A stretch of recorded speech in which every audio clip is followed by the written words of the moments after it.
Hello good morning. బాగున్నారా? మీరందరూ బాగుండాలి, అందులో నేను ఉండాలి. ఈరోజు లంచ్లో మంచి హెల్తీ ఫుడ్ తింటున్నా. నేను ఏం తింటున్నా అనుకుంటున్నారా?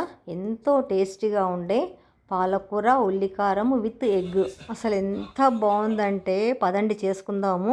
1.5 ఆనియన్ నీట్గా వాష్ చేసుకొని ముక్కలా కట్ చేసుకొని మిక్సీ జార్లో వేసుకోవాలి. 2 టీ స్పూన్ల కారము, 1/2 teaspoon salt, 1/2 teaspoon జీలకర్ర, 1/4 టీ స్పూన్ పసుపు వేసుకొని మూత పెట్టేసి మిక్సీ పట్టుకోవాలి.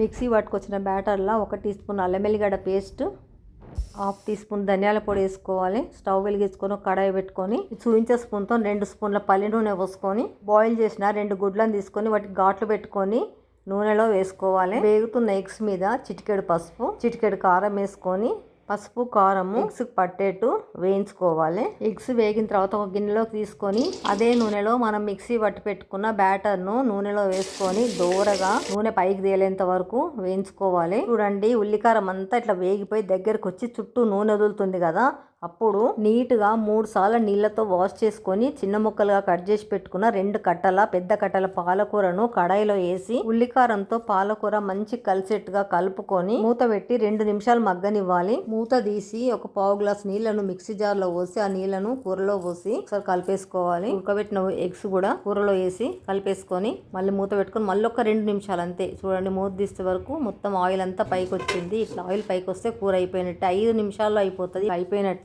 కూర అంతా దగ్గరికి అనుకొని కట్ చేసి పెట్టుకున్న కొత్తిమీర వేసుకొని స్టవ్ బంద్ చేస్తున్నా. అయిపోయింది. మూత పెట్టేసి ఒక 5 నిమిషాలు ఉమ్మగిలిన తర్వాత ఇంకా వడ్డించుకొని తినడమే. లంచ్ టైం కూడా అయిందండి. నేను ప్లేట్లలో కూర వడ్డిస్తున్నా. ఫస్ట్ ఎగ్ పెట్టుకొని మనకు కావాల్సినంత పాలకూర పెట్టుకోవాలి. ఇద్దరమే కాబట్టి కొంచెమే వండిన కూర. నేను ఇప్పుడు అన్నం పెడుతున్నా. ఎప్పుడు కూడా ప్లేట్లో ఫస్ట్ అన్నం వడ్డించద్దు. కూర కానీ ఉప్పు కానీ చట్నీ కానీ ఏదన్నా ఒకటి పెట్టిన తర్వాత అన్నం పెట్టాలి. పచ్చిమిరపకాయలు వేసి కలరు టేస్ట్ రాదు. కారపొడి వేస్తేనే ఈ టేస్ట్ వస్తుంది, కలర్ వస్తుంది. కొద్దిగా కూర తీసుకొని కూరలో అన్నం కలుపుకొని అన్నపూర్ణ మాతకు దండం పెట్టుకొని అన్నపూర్ణ స్తోత్రం చదువుకొని తింటున్నానండి.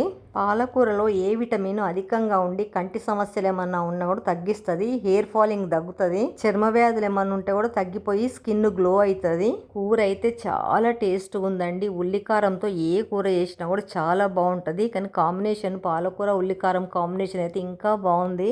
ఎగ్ తినని వాళ్ళు ఉంటే స్కిప్ చేయండి. తినే వాళ్ళు మట్టుకు వేసుకోండి. తినని వాళ్ళు ఊరికే ఉల్లికారం పాలకూర వేసుకున్నాడు చాలా బాగుంటుంది. ఆకుకూరలు అంటే ఇష్టపడని పిల్లలకు పెద్దలకు ఈ విధంగా చేసి పెట్టండి. డెఫినెట్గా ఇష్టంగా తింటారు. చూడండి క్లోజప్లో ఎట్లుంది, బాగుందా?